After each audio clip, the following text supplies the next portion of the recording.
네, 22대 국회에서는 아무래도 이 감세 논의가 좀 본격적으로 진행될 것 같습니다. 더불어민주당이 종부세 완화 또는 폐지론을 꺼냈고요. 국민의힘도 이 종부세 완화만 할 게 아니라 상속세 완화, 금투세 폐지까지 주장하고 나섰습니다. 이 정치권에서 전개될 감세 논의를 좀 전반적으로 한번 짚어보겠습니다. 연세대학교 경제학부 김정식 명예교수 전화로 모시겠습니다. 교수님 안녕하세요. 네, 안녕하십니까? 네. 우선 저 세수가 좀 작년해에 54조가 좀 모자랐다. 뭐 이런 보도가 얼마 전에 있었습니다. 이 세수 상황부터 잠깐 좀 설명해 주시겠습니까? 네, 세수는 이제 세율과도 연관이 있지만은 그보다는 이제 경기와 아주 밀접한 연관이 있습니다. 그래서 올해 지금 경기가 좀 침체되면서 특히 4월까지 국세 수익을 보면은 작년보다 한 8조 원 정도가 줄었습니다. 그래서 그 원인은 대개 법인세가 많이 줄어가지고 경기 침체로 세수가 좀 줄고 있는데 그 하반기에는 이제 경기가 좀 좋아지니까 세수가 늘어날 걸로 이렇게 보고 있고요. 세수 펑크도 작년보다는 좀 줄어들지 않을까 이렇게 보고 있습니다. 그러면 이거 크게 걱정하지 않아도 될 수준이라고 보시는 겁니까? 뭐 하반기 수출만 잘 되면은 성장률이 작년보다 높아지니까 그렇게 아주 크게 걱정할 상황은 아니다 이렇게 볼 수 있습니다. 단지 이제 유가하고 환율이 어떻게 변화되느냐 이런 것들이 변수다 이렇게 볼 수가 있습니다. 이게 어쨌든 그 세입보다 세출이 더 많았다 이렇게도 봐야 되는 거죠. 그렇습니다. 예, 그러면 이게 이제 말하자면 빚을 낸 거 아닙니까? 네, 재정 적자가 네. 생기는 거죠. 네. 그래서 어쨌든 이 상황이 좋은 상황은 아니지만 크게 걱정할 상황은 아니다. 이렇게 이제 교수님 지금 말씀하신 이제 거네요. 코로나의 후유증을 아직도 겪고 있는 상태이기 때문에 네. 재정 적자가 그렇게 큰 폭으로 늘어나지 않으면은 국가의 재정 건전도에는 큰 문제는 없다 저는 그렇게 보고 있습니다. 그래서 2020년에 GDP에서 재정 적자가 차지하는 비중이 5.8%였는데 네. 작년에 정부는 이제 3.9%로 이걸 줄였거든요. 아, 예. 그래서 이제 3%가 물론 크리티컬한 밸류인데 지금 코로나 후유증을 고려하면은 아주 나쁜 수치는 아니다 저는 그렇게 보고 있습니다. 알겠습니다. 지금 정치권에서 감세 얘기가 이제 시작이 됐는데요. 이건 어떻게 보고 계십니까? 감세는 이제 우리가 재정 여건이 앞으로 좋지 않은 것은 사실입니다. 고령화에다가 재정 수요가 늘어나고 있고 또 저성장으로 가기 때문에 세수 감소가 예상되기 때문에 재정을 효율적으로 사용할 필요가 있는데 네. 단지 이제 세금을 너무 높인 상태에서는 소비와 투자가 줄어들어 가지고 경기 침체가 심화돼서 오히려 세수가 줄어들 수 있고 또 이런 측면이 있기 때문에 정부에서는 또 정치권에서 너무 과도하게 과세하는 것을 좀 줄일 필요가 있다 이렇게 생각하는 것 같습니다. 네, 그러니까 세수 부족을 메꾸는 좀 더 적극적인 방법으로 감세 문제를 접근해 볼 수도 있다 이런 말씀이십니까? 그렇습니다. 그 경기가 좋아지면은 아까 말씀드린 대로 세수가 다시 늘어날 수가 있습니다. 예, 알겠습니다. 자, 종부세부터 조금 설명 좀 해주시죠. 지금 이게 이제 더불어민주당 쪽에서 먼저 실거주 1주택 종부세 폐지론을 이제 제기했고, 그걸 이제 국민의힘이 또 이제 윤석열 대통령은 대선 공약으로 종부세 폐지를 얘기한 바도 있기 때문에 이게 논의가 이제 뜨겁게 불붙었다고 보는데 이 문제를 어떻게 보십니까, 교수님은? 네, 종부세는 이제 그 주택 가격 안정을 위해서 2005년에 도입했는데 원래는 이게 이제 처음에 할 때는 세대당 부세 1가구 1주택에 대해서 부과하도록 이렇게 돼 있었는데 그 대법원에서 위헌 판정을 내려서 지금은 1인당 인별과세입니다. 1인당 주택수에 대해서 주택수를 기준으로 종부세를 부과하고 있습니다. 그런데 아시다시피 지금 최근에 와서 주택 가격이 두 배 내지 3배 정도 이렇게 올랐지 않습니까? 그래서 과거의 그 종부세 기준으로 하면은 그 부자만 그 세금을 내는 게 아니라 중산층도 전부 다 세금을 내도록 이렇게 되어 있거든요. 그래서 이런 것들을 좀 조정할 필요가 있지 않나 이런 생각이 들고 특히 지금은 이제 그 주택 수를 기준으로 종부세를 부과하고 있는데 주택 보유주택 합산 금액으로 그 종부세를 부과하는 것이 공정과세에 가깝다. 저는 그렇게 보고 있습니다. 네. 이게 아까 2005년에 시작됐다고 말씀하셨는데 그때가 노무현 정부 때죠. 그때 네, 이 종부세가 도입할 때도 징벌적 과세는 안 된다 이런 그 반대론도 꽤 있었던 것 같은데 그 문제는 교수님 어떻게 생각하시는지요? 그렇습니다. 부자한테 높은 세금을 매기는 것은 당연한 거죠. 그래서 아까 제가 드린 대로 그 주택 수를 기준으로 하면은 지방에 예를 들어서 한 7억짜리 주택을 2개 가지고 있는 사람하고 서울에 100억짜리 주택을 하나 가지고 있는 사람하고 비교할 때 100억짜리 주택을 가지고 있는 사람이 더 많이 내야 되는 거죠, 세금을. 네. 그런데 이제 주택 수를 기준으로 하면은 이 100억짜리 가지고 있는 사람은 빠져나가고 1주택자니까 네. 그 여러 가지 공제 혜택으로 빠져나가고 오히려 지방에 그 싼 주택을 여러 개 가지고 있는 사람이 세금을 더 많이 내게 돼 있다는 거죠. 예. 그래서 이런 점은 시정되어야 될 필요가 있고 또 주택 가격이 지금 너무 많이 올랐기 때문에 과거의 기준으로 하면은 중산층까지 모두 부자가 아닌 사람도 종부세를 내게 돼 있으니까 좀 개정할 필요가 있다 이런 생각입니다. 네, 교수님 말씀하신 그게 이제 이른바 똘똘한 한 채군요. 그렇습니다. 예. 자, 그래서 이게 이제 실거주 1주택에 대해서는 종부세를 폐지하자 이런 이제 논의가 더불어민주당 박찬대 원내대표가 한 건데요. 근데 이게 실거주인지 아닌지를 구별하기가 쉽지 않다는 또 변론도 있습니다. 그렇습니다. 이게 세금은 굉장히 단순해야 되고 복잡하지 않아야 되는데 지금 종부세나 양도세, 우리나라 부동산 세제는 너무 복잡해가지고 전문가도 잘 모를 정도거든요.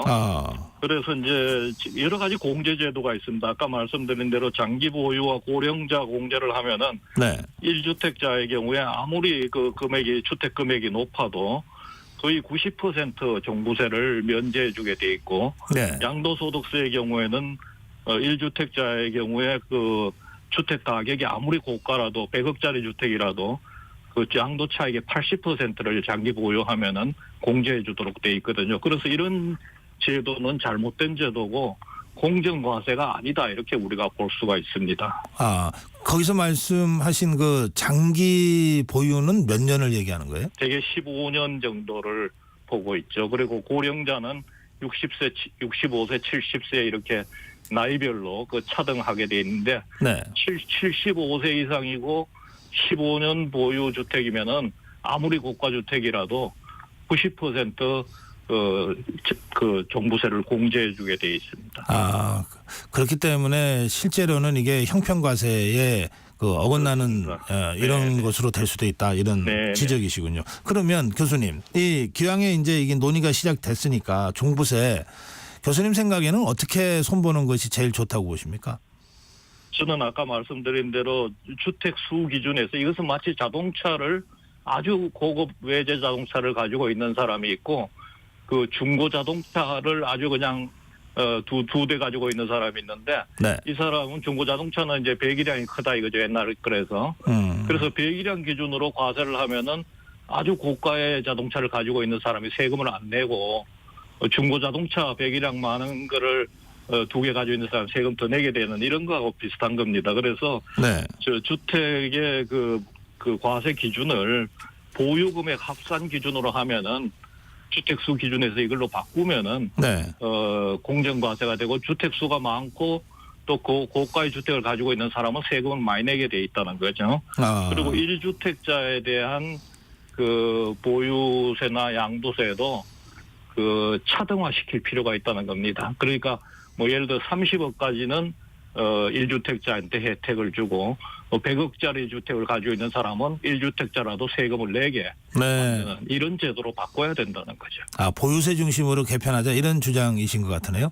보유세도 그렇고 양도소득세도 그렇고 똑같이 우리나라 지금 현행 세제는 저는 공정하지는 않다고 봅니다. 예. 그래서 이제 이 대통령실에서는 그 종부세를 재산세하고 통합하는 방안까지 지금 검토하고 있다 그러는데요. 근데 이 문제가 또 이게 뭐 지자체로 이제 들어가는 부분도 있어서 이게 쉽지 않다는 얘기도 있습니다만, 예, 교수님 생각은요?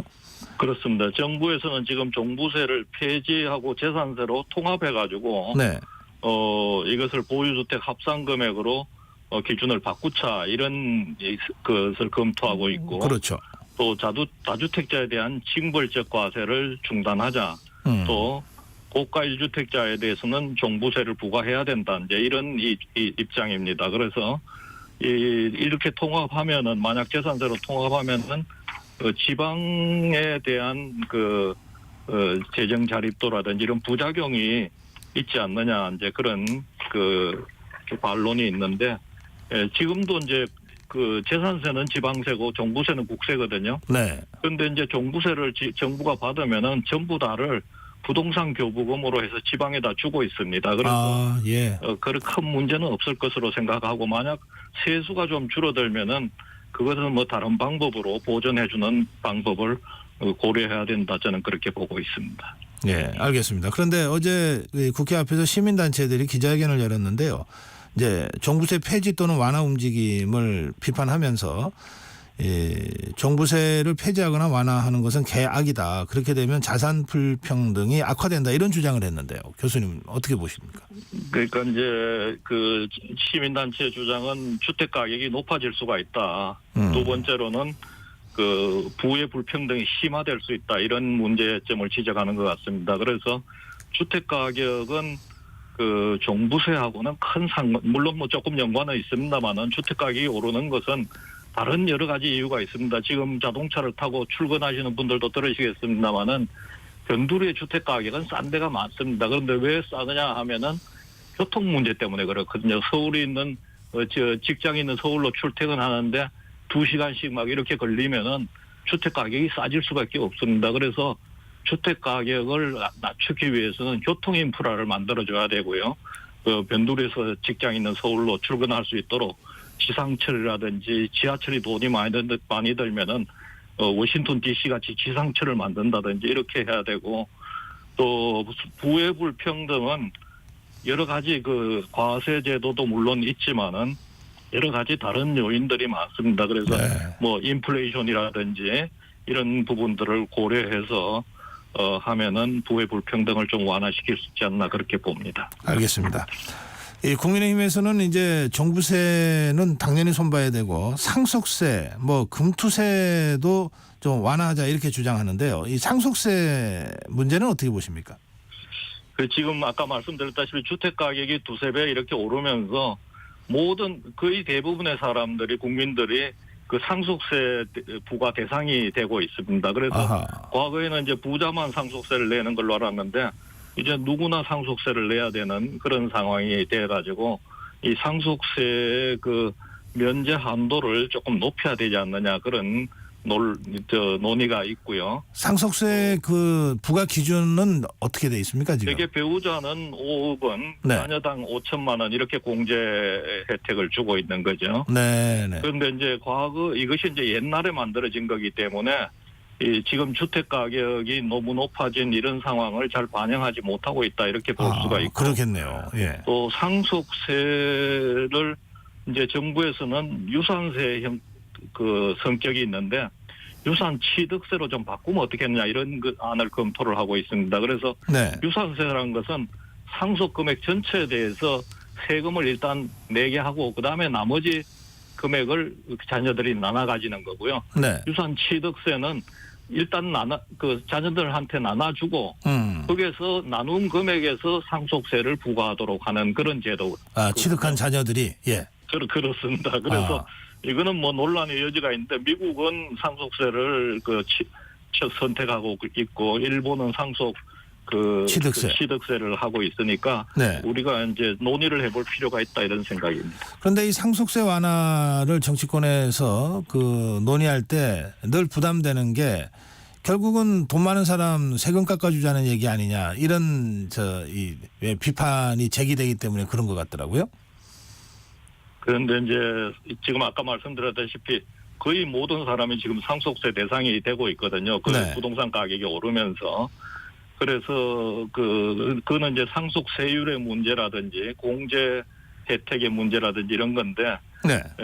또 너무 과도한 상속세율은 그 글로벌 스탠다드에 맞지가 않습니다. 그래서 우리가 알아야 될 게 과거에 우리가 고성장을 할 때는 좀 우리가 세금을 높게 매겨도 돈이 외국으로 안 빠져나갔거든요. 예. 외국 지금 주식 투자할 때 전부 다 미국에다 주식 투자하지 않습니까? 하하, 예. 그러니까 이제 그 고성장 시기에는 투자 수익률이 높기 때문에 세금을 조금 높게 내도 우리나라에서 투자를 하는데 네. 지금은 이제 저성장 시기로 들어가면은 그 투자 수익률이 낮기 때문에 이 세금까지 높아지면은 다 빠져나간다는 거죠, 외국으로. 아, 예. 그러면은 지금 주식 투자하는 것 같이 국내 코리아 디스카운트라 그래가지고 국내 투자가 지금 거의 공동화되고 있지 않습니까? 그래서 이런 그 경제 여건의 변화를 우리가 반영해서 과세 제도를 만들어야 된다 그렇게 생각이 됩니다. 자연스럽게 금투세 말씀까지 하신 것 같은데요.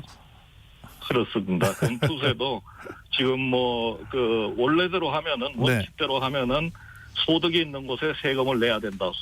그 조세 수평적 형평성이라고 우리가 얘기를 하는데, 네. 근데 지금 세금을 안 내는 데가 있거든요. 몇 군데가 그 소득이 있는데도 그게 첫 번째로 금투자입니다. 금을 투자하면은 양도소득세를 안 내요. 자본이득세를 안 내고 또 외환에 대해서 투자해도 양도소득세를 안 냅니다. 네. 그다음에 이제 주식, 채권, 파생금융상품, 가상통화 여기에 투자했을 때 양도소득세를 내년부터 거두기로 했는데 지금 이걸 정부가 너무 여건이 안 좋으니까 국내 투자 여건이 안 좋으니까 재검토를 하고 있는 거죠. 그래서 이 부분도 그 현재 상황을 고려해서 좀 논의를 좀 적극화시킬 필요가 있지 않나 그런 생각이 듭니다. 예, 알겠습니다. 예, 김정식 교수님과 말씀 쭉 나눠봤는데요.